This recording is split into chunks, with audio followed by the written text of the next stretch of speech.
Good day, everybody. Beautiful day here, Denver, Colorado. Left Phoenix this morning around 9:45. Got here about an hour and 15 minutes later. Come to work on this beautiful Monaco Dynasty.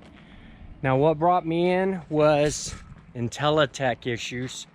One of the keypads had quit working. He'd sent it into M&M Electronics back in Ohio or Iowa.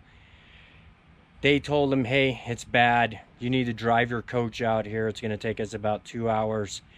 We'll get it programmed and then you can go home.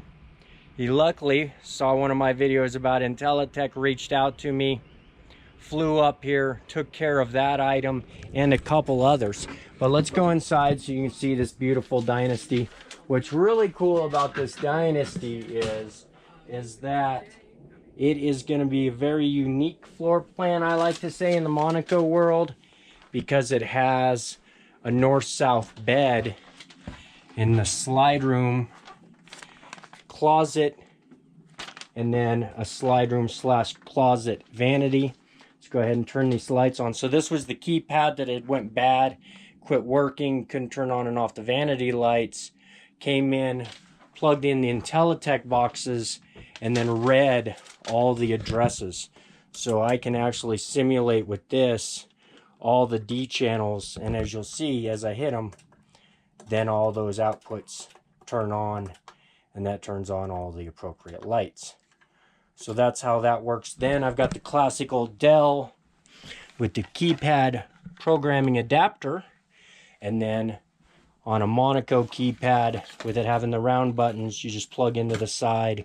With the square style, you plug into this other port, then run, put all your programming in there, and then you're good to go. So that is the ins and outs on the Intellitech programming. He had a small list. He had a problem with this rear monitor not getting the Aladdin, and that was a video cable that come unhooked in the dash.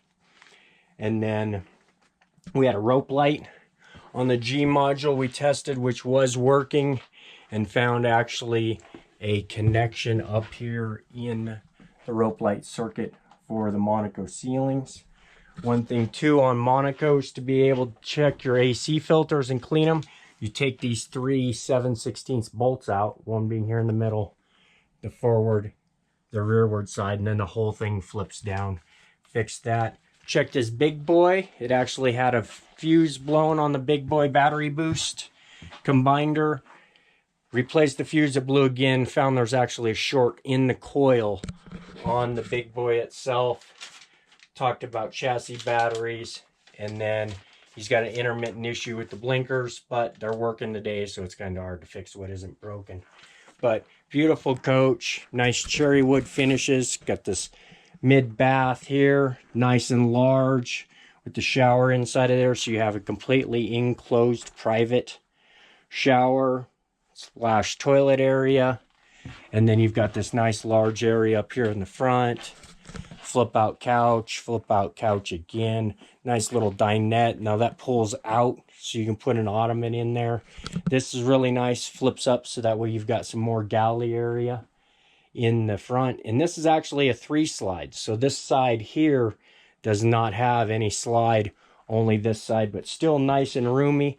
I like not having a slide over here because then I don't have to worry about hitting my head on it and all those debacles that go along with having a slide out there. It's always nice. One less problem, one less leaks.